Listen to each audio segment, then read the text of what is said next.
What's up, guys? This is Zach from Miami Misplayz. Coming back at you with a new deck profile. This is GabuBond. We're going to talk a little bit about the ins and outs of it, the cards we play, and my version specifically, of course. I've played now in 2 tournaments with this. This is marking our first week of BT-06 tournaments over in our area. I played online at the Gyro event, which I didn't do fare too well, but I definitely got to learn about the deck and its weaknesses and when to start striking and attacking and when to sacrifice those securities. Then yesterday at PPG Locals, I did come in 7th place, which definitely was a lot better out of 22 people. I think my only loss was to Rookie Rush and to a Digimon player, which, I mean, both of those, there was nothing I could do at certain points. It was just, he literally just built Digimon line and just swung. I couldn't do a single thing to stop him. And same thing with the Rookie Rush player. Honestly, Rookie Rush just played 5-6 rookies into 2 turns and clapped me. Alright, but let's get into the deck, and then we'll talk about weaknesses, strengths, why I play certain cards and such. So first off, for babies, we're starting off with 4 Gabumon and 1 Demi-Vmon. Gabumon says, when attacking, if your opponent has a Digimon with no Digivolution sources, draw 1 card. And Vmon says, when you restand, gain 1,000. Both of them are once per turn. And GabuBond definitely helps you with the restanding. And I've thought about lately maybe making it a 4 Demi-Vmon and maybe a 1 Gabumon, for the sole fact that I do kind of want my GabuBond to be 15k sometimes, especially if I want to run over either someone in the mirror. Well, probably not, because if it's still on their board, most likely they don't have security. But you definitely want to make it as big as you can, so in case you run into their security Digimon, you know, where they're 1400. So besides that, it's a thought. You guys let me know what you guys think about Demi-Vmon or Gabumon. Right now I'm playing the Gabumon. I do like the draws, but I think after the starter deck's release and we've got the booster that lets you search, the draws may not be so necessary because this deck really does have a lot of search and draw. Alright, now this isn't your adequate version. I'm not playing the ancient version. I do want to play it. I'm still picking up some of the cards. I recently sold the ancient cards and I regret doing that. Now we've got the Digimon. We've got 4 copies of Gabumon Draw. Alright. We've got 4 copies of Gabumon Inheritable. When attacking, trash this Digivolution card. Trash a Digivolution card from the bottom of one of your opponent's Digimon with a level 5 or less. So this definitely helps out a little bit with the Gabumon, especially if they're only at 4 or level 5 and you're ripping off that one-off, you know, secure one-off Digivolution. And then helps you trigger the Gabumon. You'll find that with the Gabumon restand ability, you can trigger it multiple times. It's not that incredible or too important, to be honest, but I don't find it to be a bad inheritable to use in this time. Now, we've got the main Gabumon of the deck, the one that usually pushes for the game. Gabumon, now this says on all turns, once per turn, when you play a tamer with a Mat Ishida in its name, gain 1 memory. So playing the Mat Ishidas, you can now play them for 2 instead of 3.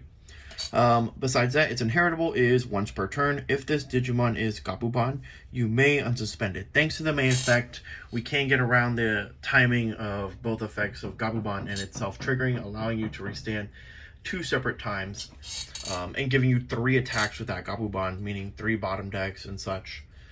And then we'll get into the last Gabumon. This is the promo from the newest set. I'm currently only playing 3. I was playing 4, and I found that was too much.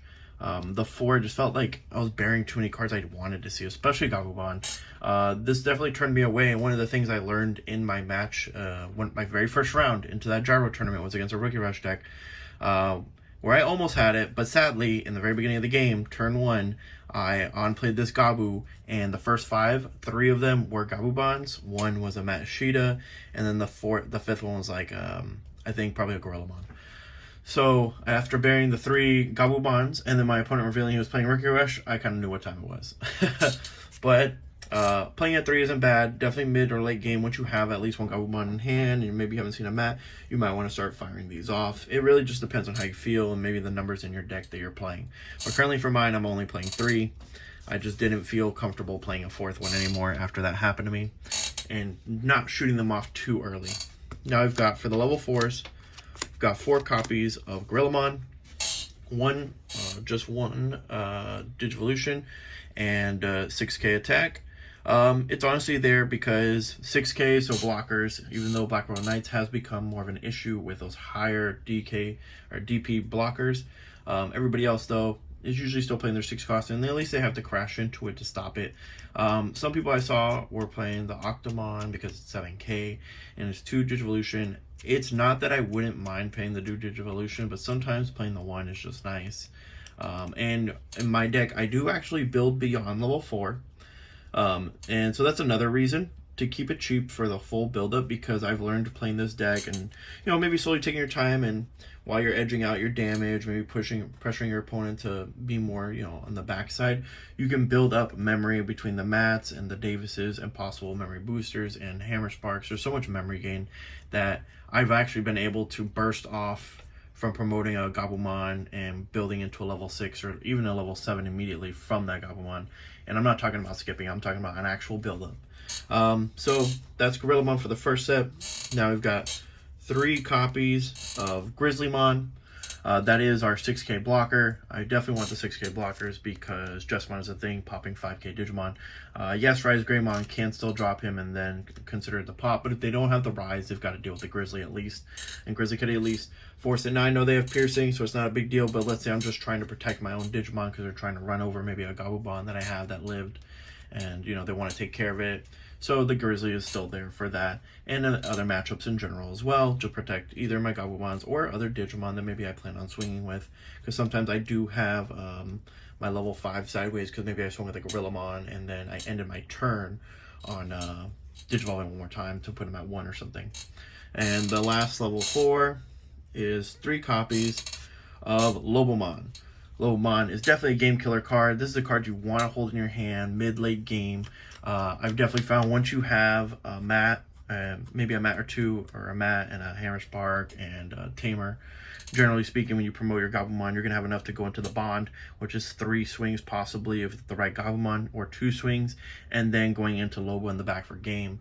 It's usually at that point, I haven't found a card that can stop that. Unless I guess you run into Alphamon. Well, actually, no, I don't even think Alphamon stops that because it's not even a Digimon on the board yet. So, yeah, that's definitely your best sneak card for going game. I definitely recommend holding these cards, doing your absolute best not to Digivolve into them for a draw because you're lacking a card. I mean, of course, if the game requires that you're in a corner where you need to draw because that draw will decide the game, then go ahead. But generally speaking, most ideas you're going to be keeping this in your hand till that final game where you try and clip for game. Again, because of the memory boost, you can gain the 2 at any time to go into the Lobo when needed. Now we've got 4 copies of Bastamon. So this is where people kind of get thrown off with my list. People are saying, oh, whoa, you're playing level 5s? Yeah, I'm playing 4 Bastamon only. That is my only level 5. It's a 2 cost to Digivolve, 8k DP, so it's got decent DP damage, cheap to Digivolve into again. Allows me to keep that memory control, at least in the early game. Lets me see some Digivolutions, because most of the time early game, I mean, if I see the mat and the Gabu and maybe my opponent's just decided to give me a board to eat up that's worth the 2 security, then I might do that. But to be honest, most of the time mid-early game, or at least early game, I'm not going to be going to the GabuBond right away. I found that if I do end up having these Bastas, going over the Gorillamon for just an additional 2k damage is really nice. That usually puts me above a decent amount of blockers, including blockers that may be boosted by 1 tie. And then at the same time, lets me go into my level 6 that I'll be playing. Now, for level 6, we've only got, and again, there's only 4 copies because I'm not trying to make this into a deck that Digivolves. It still does, it's warping most of the time, but it's nice to always have a secondary option, and I definitely like not having to rely on having the mat and having the GabuBond, because sometimes you just don't get them. And maybe it's just me, but that's my luck, so I like to be prepared. Now we're going to be playing, this is a slot that definitely, if you guys have other ideas, maybe a 2-cost one, which I've thought of as well. Other Digimon, I've been trying to think about as to who I would like to use their effects with. But for right now, currently, I am using Pukumon. The reason I'm playing Pukumon is its effect is main Digiburst 2. Your Digimon can't be blocked by your opponent's Digimon this turn. This lets you enably promote this from the back. If you're set to 3 already, you can Digivolve, you can burst his effect, Digivolve over him into the GabuBond, and then get your swings without worrying about being blocked. Obviously, I'm not talking about those small, little blockers, because you can just bottom deck those. I mean, if they have multiple, it's good to get rid of them, especially if you're trying to go for game, or just to stop them from attacking, so again, you can go for game. Aside from that, it also, let's say you've ended up swarming, or you haven't gotten the GabuBond, but you have like 3 or 4 babies on board, or 3 or 4 GabuBonds on board. This is going to allow you to promote that guy, Digiburst to 2, and things like Mechanorimon and stuff are not going to be able to stop you anymore, and you can probably swing for game with it.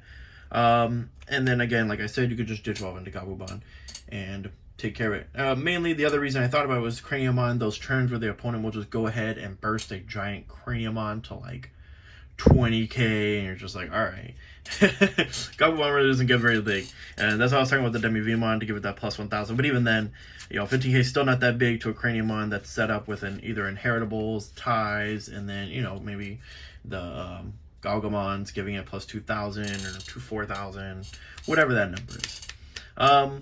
So that's why we play the Puku. Other than that, it's just to help build into the GabuBond, because it is really nice, let me tell you, when you Digivolve into a GabuBond over your 6 and you don't have to sacrifice 2 security nor destroy it.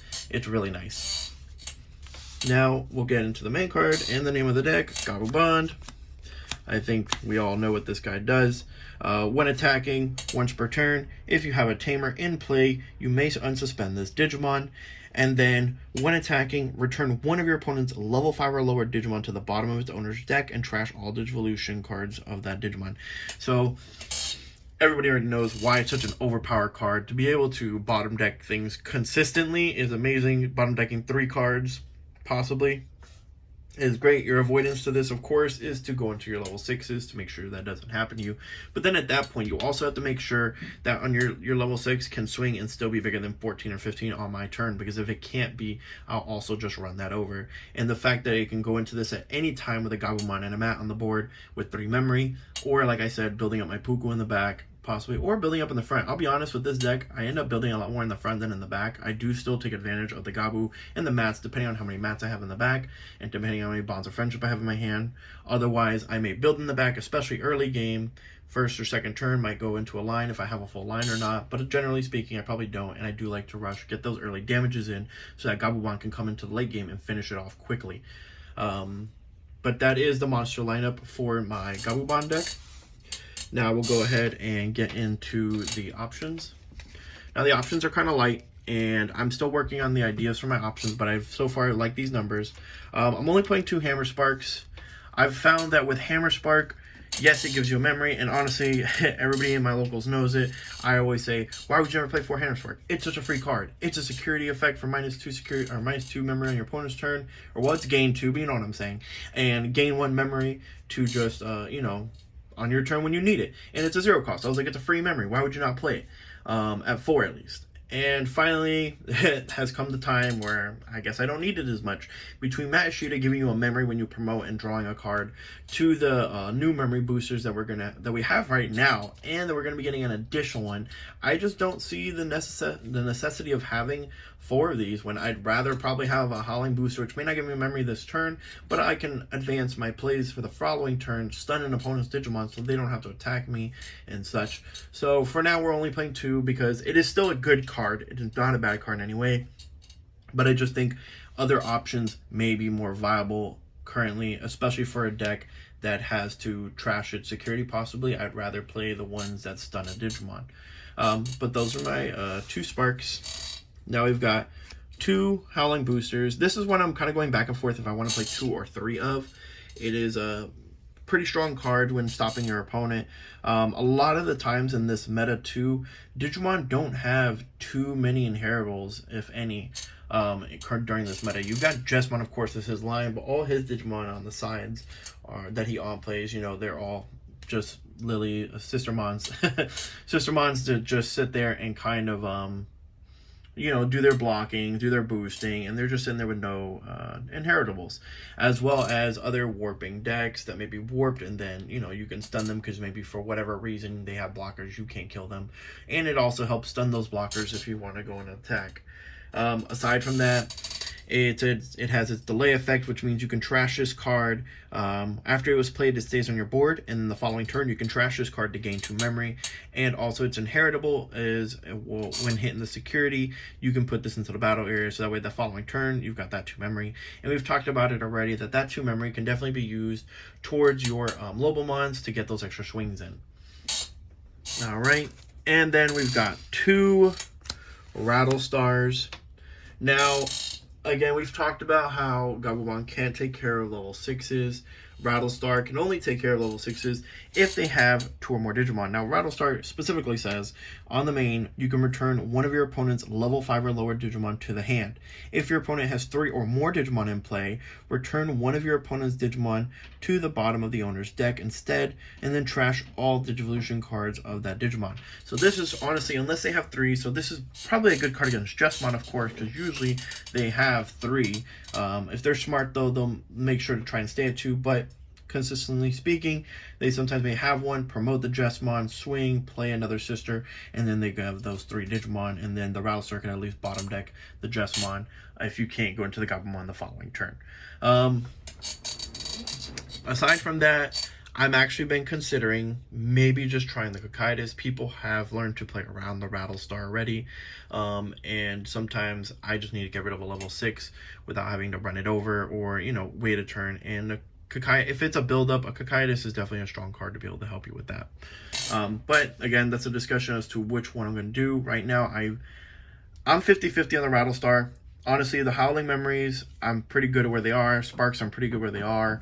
This is the most one I'm kind of like, I don't know if I want to make it into a 1-1 with the Cocytus or keep it as a 2 for right now. But we're gonna keep testing and see for the next tournament as well. And then for my Tamers, we've got the main guy himself, Matt Ishida. Now this guy says, your turn, when one of your Digimon with Gabumon or Garurumon in its name moves from your breeding area to the battle area, you gain 1 memory and trigger draw 1.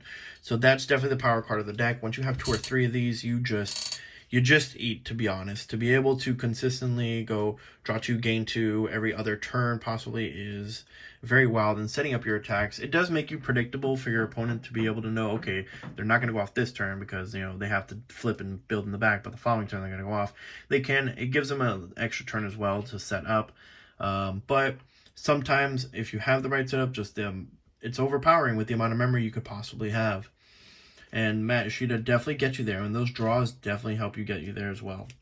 And then we've got 3 copies of Davis. Now, Davis, the best blue tamer I think we've seen and used in almost every blue deck. First of all, it's a floater to 3, so that's always great to have. And then on play, reveal the top 3 cards of your deck, add 1 blue and 1 green Digimon among them to your hand, place the remaining cards to the bottom of the deck in any order. And of course, both of these tamers say when you hit them in security, play them on your board for no cost. Now, I don't think I need to go too much into Davis as to why he's so good, being able to look for those Digimon. I don't know if next, once the starter deck comes out, we might be taking out 1 Davis maybe, because he's a 4 cost for the new memory booster, because it does search top 3 for a blue Digimon as well. That is definitely something I've thought about maybe swapping out for the Davis, and maybe taking out another Hammer Spark for that card. I'm not too sure, to be honest. Maybe we're gonna have to see and test and how we would like to do this. But this is the deck list right now. It has been working fairly well. Like I said, I think my hardest 2 matchups were matchups I really couldn't do anything about, which was, again, Rookie Rush. Just I mean, when they open, Digivolve in the back, and then the Blinding Ray, play 3 2-cost Digimon, and your GabuBond, unless you have some type of trashing card, it's kind of difficult to say, okay, let me bring out a GabuBond right now, turn 2, trash 2 security to go to 3, just to swing, possibly bottom deck 3 of them, and then for the following turn, your opponent just go, alright, I'm just going to promote my Sala, heal for the 2 damage you probably did to me, and then go ahead and play 3 more Digimon. And then at that point, you only have your 3 security left, and they've already outnumbered your security. I've definitely been trying to think of cards I can play to help deal with that issue, but right now, consistently speaking, I can't find the room for them or how I'd want to play them, because I don't believe they would be good against really any other matchup. Besides that, sadly, I'm that guy. There's only been, in both my tournaments, there was only one Rookie Rush in both tournaments, and in both tournaments I ran into them round one. Oh, sorry guys. But that's it for the video. Please like, follow, and subscribe. Let me know if you have any ideas for this deck list. And I do want to shout out and congratulate Sam. She's a part of Miami Misplayz as well. She came in first place yesterday, undefeated, with her Black Royal Knights deck, which we will be doing a deck profile of. She doesn't want to go on the camera, so I will be the one doing and speaking for her on the video, but do understand that is her list. She made it her own, and she went undefeated with that deck, and to be honest, I'm really proud of her. But that's it, guys. Miami Misplayz is out.